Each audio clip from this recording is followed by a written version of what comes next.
Yes, sir. Here we go again. This video is entitled The Match That Started the Most Violent Era in Football History. Let's go. The year is 2010. La Liga has never looked brighter, and yet never been so divided. At the heart of Spain, two Madrid, empires were preparing for Barcelona. battle. On one side, Barcelona, led by a philosopher disguised as a coach, Pep Guardiola. And on the other, Real Madrid, led by a conqueror disguised as a tactician, Jose Mourinho. Jose. Chapter 1, Setting the Stage. Barcelona had already redefined what football could look like. In just 2 years, Guardiola's team had become a kind of symphony, with each pass a musical note, each movement a melody. They didn't just win matches. I'm not going to lie. Barcelona were back. They made other teams look terrible with their tic-tac. They made other teams look miserable. They were unstoppable. Damn, they were good. They were They good. hypnotized you while making it look effortless. By 2010, they'd won 8 major trophies in 2 Damn, seasons. They 8 were the closest thing in 2 football had ever seasons. seen to perfection. Xavi, Iniesta, Busquets, Messi, names that spoke the same language. Together, Yeah, besides Messi, yeah, Messi not included. The rest midfielders there. Yeah. Xavi, Iniesta, Busquets, they were good with their tiki-taka, but stats, uh, Mesut Ozil was ahead. Yeah, facts. Mesut Ozil till now he's ahead in everything: goals, assists, trophies, name it. Messi, Then that names one. that spoke the same language. Together, they made tiki-taka a religion. And Pep, he was its prophet, calm, poised, ruthless in precision. A man who believed that football was about beauty and perfection, not chaos, about control, not violence. But across Spain, Florentino Perez, president of Real Madrid, was watching and seething. He'd built Galacticos once before, Zidane, Ronaldo, Beckham, but Frank Rijkaard's Barca team made It his was empire less than fucked. dominant. that Galaxy was fucked by the Barcelona, Ronaldinho's Barcelona. Oh my god. They were good individual players, they were good. Name them like Zinedine, Ronaldo da Lima, Beckham, Roberto Carlos. They were good individually. But when you combine them together, they made a very terrible team. They never even won a major trophy, stupid. This was the same thing Pep's Barcelona did to him. He had made his new empire look outdated, and Perez's ego wasn't built to tolerate inferiority. So in 2009, he 9. launched Operation Renaissance. And then came the final piece, Jose Mourinho, Mourinho. the special one, the man who had just conquered Europe with Inter Milan by defeating Pep's Barcelona in the Champions League semi-final. A Semi-finals. genius who believed football wasn't meant to be beautiful, it was meant to be won. Mourinho arrived in Madrid like a storm. He was cocky, theatrical, unpredictable, and he was of all things a master of mind games. To the Madrid faithful, he was a savior. To Barcelona, he was a heretic, the one who stood in defiance of their perfect rhythm. This wasn't just football anymore, it was What was philosophy it? versus philosophy. Guardiola's Barcelona played football like chess, Damn. slow, calculated, death by 1,000 passes. Mourinho's Madrid played it like poker. Unpredictable, explosive, and psychological. For years, Spain had been accustomed to rivalry. But this was an ideological war. The media called it El Clásico, Classico. Reloaded.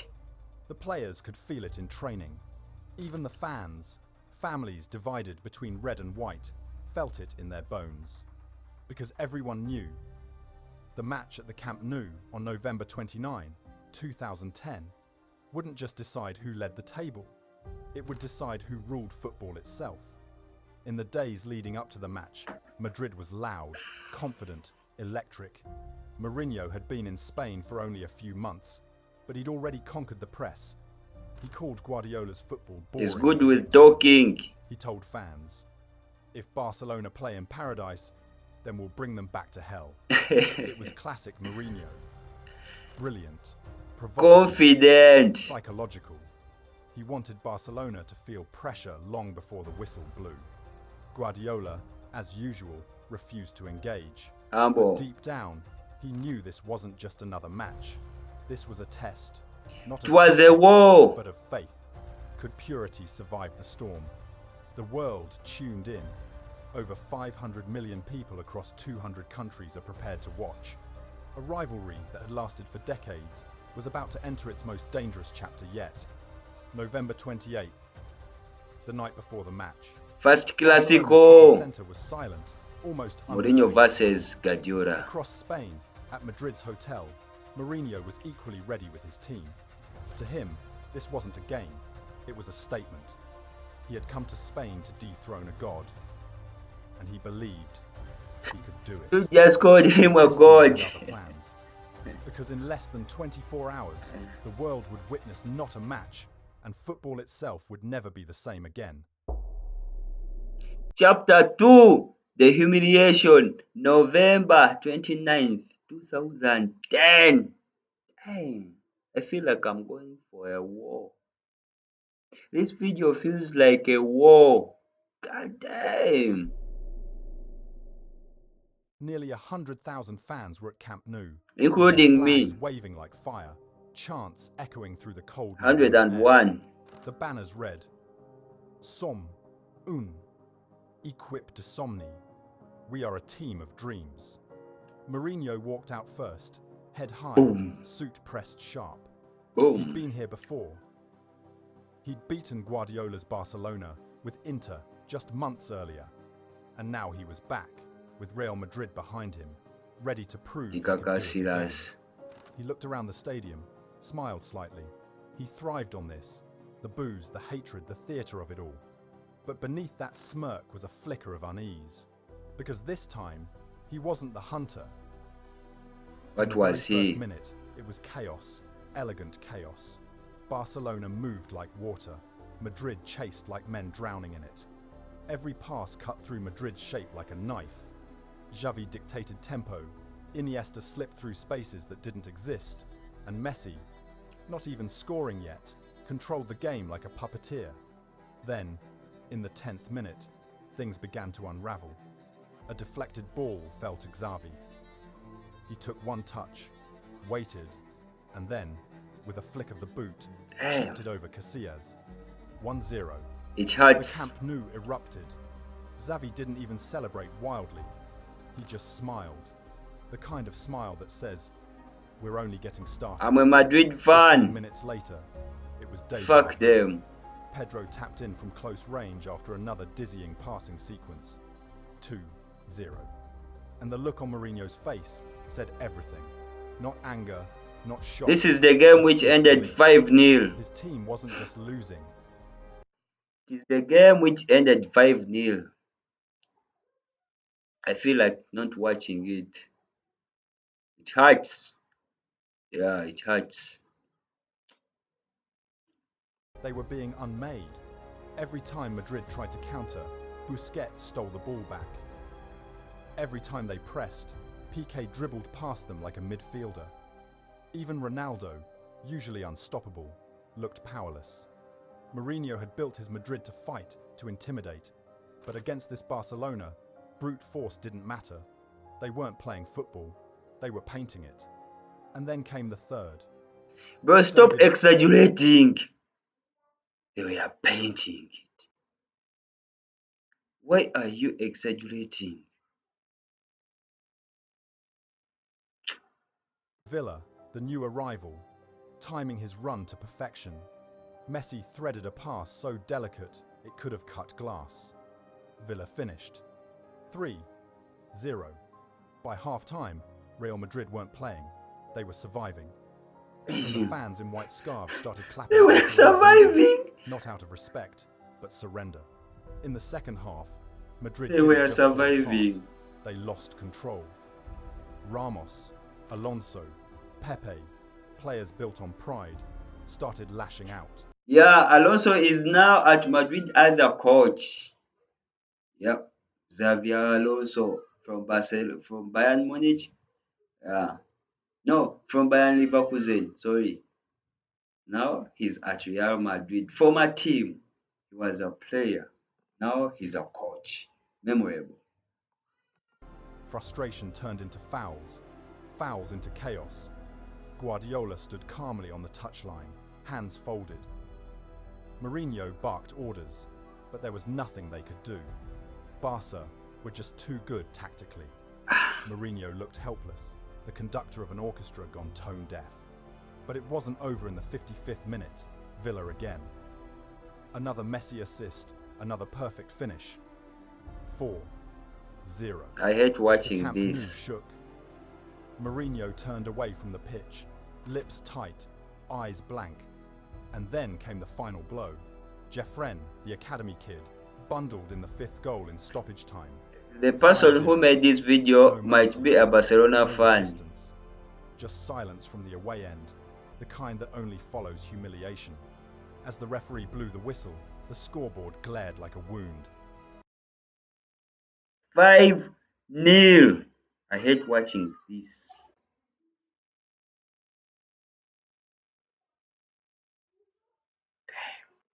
Damn. 5-0. 5-0. Real Madrid's worst defeat in half a century. Mourinho's heaviest loss in his managerial career. Barcelona didn't just win, they stripped Madrid bare, in their own theatre, under the world's gaze. The fans chanted, "Mo, vete al teatro, Mourinho, go to the theatre," mocking his drama, his arrogance, his aura of invincibility. And as he walked down the tunnel, he whispered to himself, almost as if to say, "Enjoy this. It won't last forever." Because even he knew humiliation like this never fades quietly. That night didn't end a rivalry. It lit a fire that would soon consume them both. I have nothing to say. Chapter 3, Mourinho's dedication of war. The Declaration, morning sorry. after the 5-0, Madrid woke Declaration. up in mourning. My Newspapers bad. called it La Vergüenza del Siglo, the shame of the century. TV pundits said Barcelona didn't just beat Madrid, they rewrote the rules. That's of when football. media starts making Santiago money. Bernabeu was quiet that day, unnaturally so. Players avoided the press, heads down, phones off. Inside the training ground, Mourinho walked past every camera without saying a word. For a man who lived off chaos, he was still. But inside, he was burning. That night hadn't just hurt his reputation, it had violated his identity. He had been the special one, the tactical god who stopped Barcelona with Inter, the man who'd beaten Pep before. Now, he was the villain in someone else's masterpiece. And Mourinho was never built to play second to anyone. So Mourinho did what he always did. When cornered, he declared war. "We'll never lose like that Never again," lose like that he told his again. players in private. "If they want beauty, we'll give them chaos." Training sessions changed.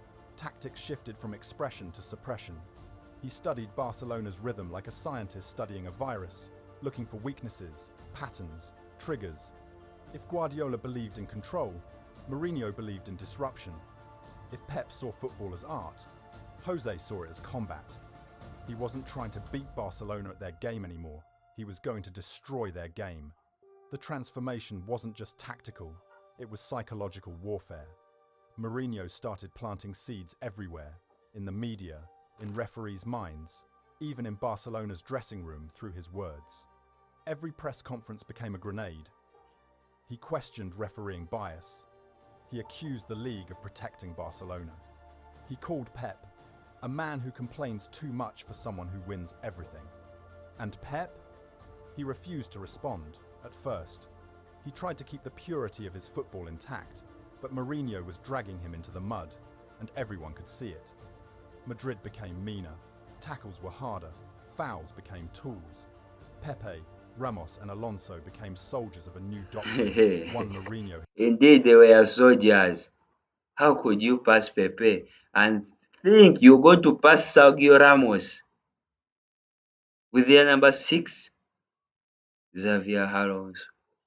Are you stupid? Their army, Himself had forged. their wars. If you can't outplay them, outlast them. If you can't outlast them, Outfight them. Behind the scenes, Cristiano Ronaldo was changing too. No longer just a winger dancing on the touchline, Mourinho transformed him into a weapon. Sharper, colder, angrier. Ronaldo stopped smiling after goals. He stopped celebrating assists. He became a machine. Mourinho told him, "You're not here to enjoy football, you're here to kill doubt." By the spring of 2011, a storm was brewing. Madrid were no longer a team chasing Barcelona, they were a team chasing vengeance. Mourinho began targeting moments, not matches. He knew revenge wouldn't come from one game, it had to come from many. And fate seemed to agree. Because soon, football would hand him something unprecedented. 4 Clásicos in 18 days. Damn! A final, 2 Champions League semi-finals, and a Super Copa to top it all off. 4 battles, 4 chances to settle the score. 4 chapters that would turn football's greatest rivalry into open war. Mourinho smiled when the fixtures came out. He looked at his staff and said quietly, "Now, we fight on every front. Night, no more beauty, no more philosophy. It is about Just that blood, time. belief, and revenge." What followed would not be about tactics, it would be about violence, pride, and survival. Battle. Because in the span of 18 days, the world would watch football's most beautiful rivalry descend into madness, and Mourinho would make sure everyone remembered who started it. Chapter 4.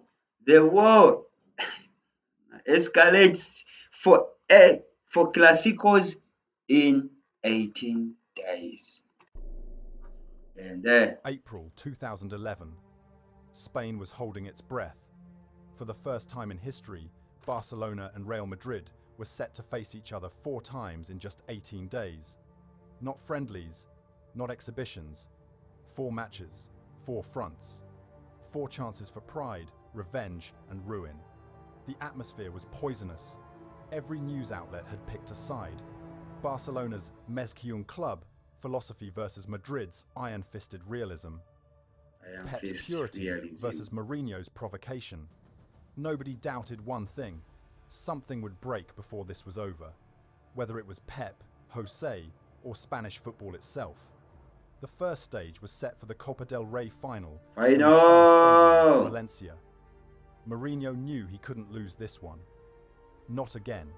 Not after the 5-0 humiliation. From kickoff, Madrid's plan was clear. Press, tackle, suffocate. They weren't playing football, they were dragging Barcelona into a fight. And for the first time, it worked. Ronaldo, who'd spent the previous Clásicos frustrated and isolated, looked reborn. Mourinho, for the first time in Ronaldo's career, shifted him to the middle of the pitch. The first time to play as a striker. Possessed, chasing every ball, colliding with every defender. At the other end, Puyol, Busquets, and Alves looked rattled. Barcelona's passing rhythm was gone. 120 minutes of football came, and no goals occurred between them. Then, in extra time, the moment that changed everything. Di Maria broke free down the left. A perfect cross. Ronaldo! By gravity in reverse, and thundered a header past Pinto. 1-0. Madrid erupted. Ronaldo tore off his shirt, screaming at the crowd. For the first time in years, Madrid had beaten Barcelona. At the final. Mourinho? He didn't smile. At the He simply final. raised one finger, his reminder that this was only the beginning. 7 days later, the war moved to the Bernabeu. Champions League semi-final. A ticket to Wembley and immortality. From the first whistle, the tone, just like the match a few days prior, was venomous. Pepe lunged at Dani Alves. Alves rolled, screamed, clutched his shin. Red card. Cried. Mourinho exploded on the touchline. He was sent off too. He stormed down the tunnel, shouting Was to the sent off cameras. too. Why? Always the same. Always then. From that moment onward, Messi happened to Madrid. He took care of business as usual. As 2 Messi. goals, one a blur of movement and balance so perfect it felt like a painting. He danced past 5 white shirts and slid the ball into the net with surgical calm. The Bernabeu fell silent. Even Madrid fans knew. They had just seen I have something nothing divine. to say about this. Barcelona won 2-0. And in that silence, Mourinho began his next battle, not on the pitch, but in the press room. Madrid lost again. 2-0. Messi dancing around 5 people. 5 white shirts. 5 goddamn white shirts. I hate it when Madrid loses. Sorry. It is stupid. It is another way of. After the match, Mourinho sat down at the table, eyes dark, voice low. Then came one of the most infamous rants in football history. Why? Why does a great team like Barcelona need this help? Why can't they win clean? Why? He accused UEFA, referees, even football itself of being biased. It wasn't just deflection, it was manipulation. He was turning every setback into a siege. Madrid against the world. And the fans believed him. Within days, Spanish football wasn't united anymore. It was divided into tribes. You were either with Mourinho or against him. August 2011. Supercopa. Supercopa. The war had gone beyond repair.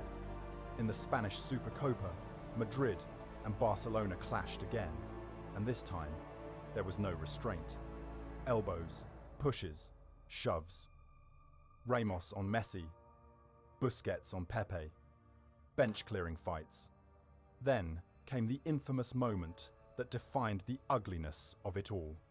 A touchline scuffle broke out between staff members. And in the chaos, Mourinho reached out and poked Tito Villanova, Pep's assistant, in the This nigga can start his own war on the bench. If you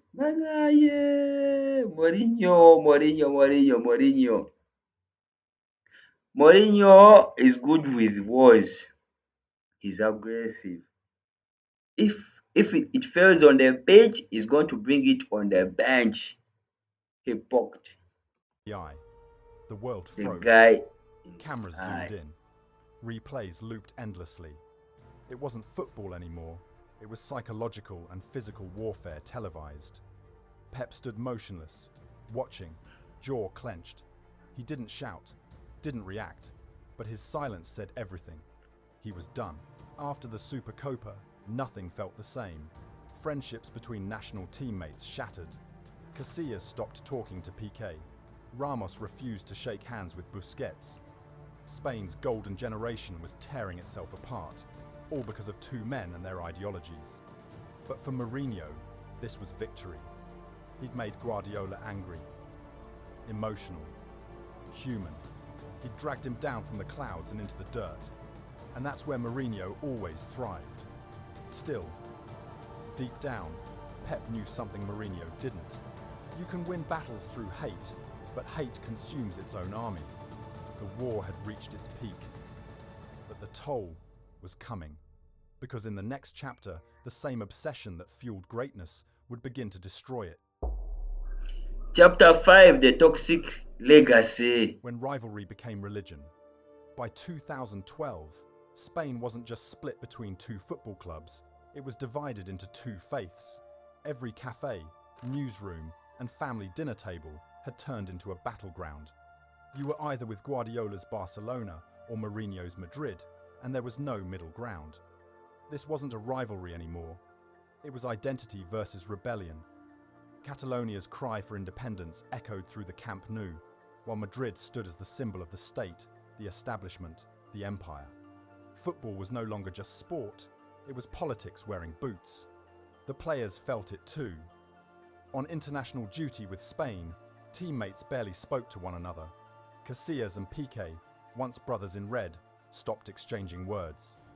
Sergio Ramos and Busquets clashed over club loyalties. Even Vicente del Bosque, the national team coach, admitted, the real fight isn't between players, it's between ideologies. And at the heart of it all were two men who refused to blink. Mourinho had turned the Spanish media into his playground. Every week, his press conferences were headline material. He didn't just speak, he provoked. He accused referees of favoritism, called Barcelona actors, and painted himself as the martyr of fairness. The phrase, "they protect Barca," became a national echo. And whether it was true didn't matter, it was believable. Under Mourinho, Real Madrid became a movement, a rebellion against the perfection that Barcelona represented. Ramos, Pepe, and Coentrão embodied that spirit. Fabio Tackles came Coentrão. harder, elbows flew higher. Every Clásico was a brawl disguised as football. Barcelona, on the other hand, refused to stoop, at least at first. But even Pep's men began to crack. Busquets mocked opponents. Alves exaggerated contact. The purity of tiki-taka was now stained with theatrical survival. Football had become theatre, and the villains and heroes swapped masks every week. By late 2011, Spain's most watched event had turned into its most controversial. Red cards became expected. Referees trembled before... The person who made this video painted an image as if Madrid was the villain in this. He doesn't show fouls from Barcelona as if they never received any yellow cards or red cards in these games.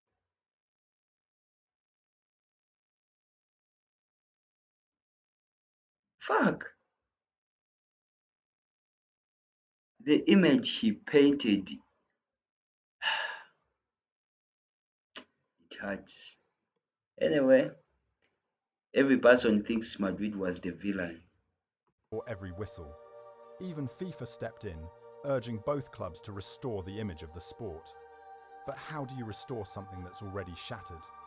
The 2011-12 season brought moments of brilliance, but always with an undertone of rage. When Messi scored, he didn't smile, he glared. When Ronaldo scored, he didn't celebrate, he screamed. Both men had been dragged into their manager's war, and their greatness began to feed on hatred instead of joy. In one match at the Bernabeu, after another brutal tackle from Pepe, Guardiola turned to his bench and said quietly, "They're not here to play, they're here to destroy." And yet, even then, Barcelona couldn't escape. Mourinho's mind games were working. Every touch, every pass, every gesture from Pep now carried tension. The man who once preached calm now shouted on the touchline. The philosopher had become the fighter. Mourinho had finally dragged him into the mud, and that was victory enough. But even in triumph, there was poison in the air. Madrid had won the battle, but football had lost something much greater. Let it loose. Chapter 6, the end of an era. By 2012, the war had burned too long.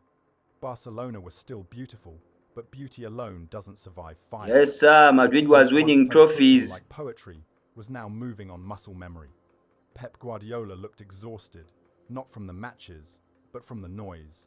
Every press conference had become a psychological duel. Every Clásico, a moral debate. He'd built the greatest footballing machine of the modern age, and yet, the joy that once fueled it was gone. He admitted in one interview, "I'm empty. I've given everything I have to give."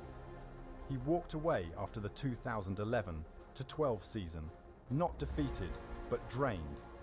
And in that moment, Spain realized something. The philosopher of football had reached his limit.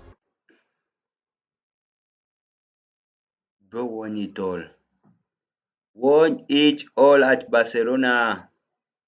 2009 to 2020, 11, 2009, 2011, 2009, 2010, 2011. Oh my God. He won it all. The God. But across the country, Mourinho was smiling, not because Pep had left, but because his plan had worked. He'd broken the illusion of invincibility. He'd turned artists into warriors, and warriors into mortals. That season, Real Madrid finished with 100 points. Hey. Ah, I love this team. I love this team. Even if they lose how many goals to 0, this team was unstoppable. Iker Casillas, Sergio Ramos, Pepe, Xavi Alonso, Samuel Khedira, Cristiano Ronaldo, Marcelo, Di Maria, Abiloa. Damn, he was Cavaggio, not Abiloa. Cavaggio. The God himself, Mesut Ozil. The midfield maestro. And Karim Benzema. Points and 121 goals, records that still stand to date. Yes, Mourinho had conquered Spain, but somewhere deep down, they won Mourinho it had also all. lost something in the process. Because wars don't end when one side wins. They end when both sides collapse. Even in victory, Madrid's dressing room began to fracture. The very fire Mourinho had ignited now burned him too. He'd created soldiers, not friends. Casillas began to question his methods. Ramos resisted his tactics. Players complained about the constant hostility, the siege mentality that had once fueled them, now exhausting them. The same us against the world mindset that made them champions was now turning inward. By the end of 2013, Mourinho's empire was cracking. The same press that once adored his charisma now called him toxic. Even his greatest ally, Cristiano Ronaldo, began to distance himself. Madrid was winning matches, but losing its soul. And for all his tactical genius, Mourinho's legacy in Spain was no longer about trophies. It was about turmoil. 2 departures, 2 very different goodbyes. Pep Guardiola left quietly, with tears and applause, his players carrying him off like a general who had fought Fabregas. for beauty. Mourinho left amid controversy, anger, and division, a general who'd fought for dominance. Yet both left as revolutionaries. They didn't just change Spanish football, they changed football itself. Yes, sir. Pep's Till Barcelona today. inspired a generation of teams, from Klopp's Dortmund to Arteta's Arsenal, who believed in beauty, patience, and purpose. Mourinho's Madrid, on the other hand, influenced another kind of generation, pragmatic, disciplined, defiant. They proved that control could be broken, that perfection could be cracked. A win is a win. Together, they didn't just compete, they defined what football would become. Because every modern rivalry, Klopp versus Guardiola, Tuchel versus Pep, even Simeone versus the world, carries the DNA of that war. It wasn't about 2 teams, it was about 2 ideas. But legacies always come with losses. Spain's golden generation, the one that had dominated world football, began to fracture under the weight of club rivalry. The unity that had won the 2010 World Cup faded as bitterness grew. By the Damn. time Pep and Mourinho left, something in Spanish football died with them. And maybe that's the true cost of greatness, that it consumes everything, even the beauty that created it. Years later, when both men faced each other again in England, something had changed. The fire was smaller, but the respect was bigger. They no longer saw enemies, they saw reflections. Each had something the other lacked. Pep had purity. Mourinho had resilience. Damn. Man.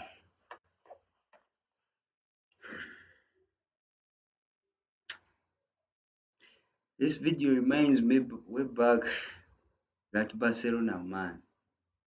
5-0, 2-0.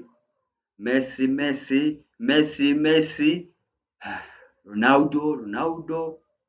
And if you never watched El Clásicos in 2013, 2012, 2009, 2015, You missed a lot. Football is ruined. Yes, this era is football is stupid nowadays. They are just playing for money. They are just for playing for. There is no vision in football nowadays. People are just playing football for.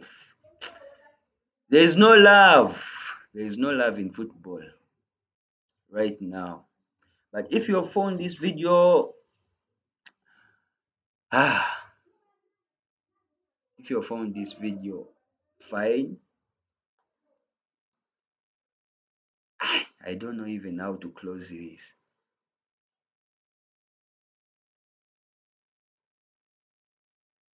Okay, please subscribe to Son of Naguja. We meet in the next video. Thank you.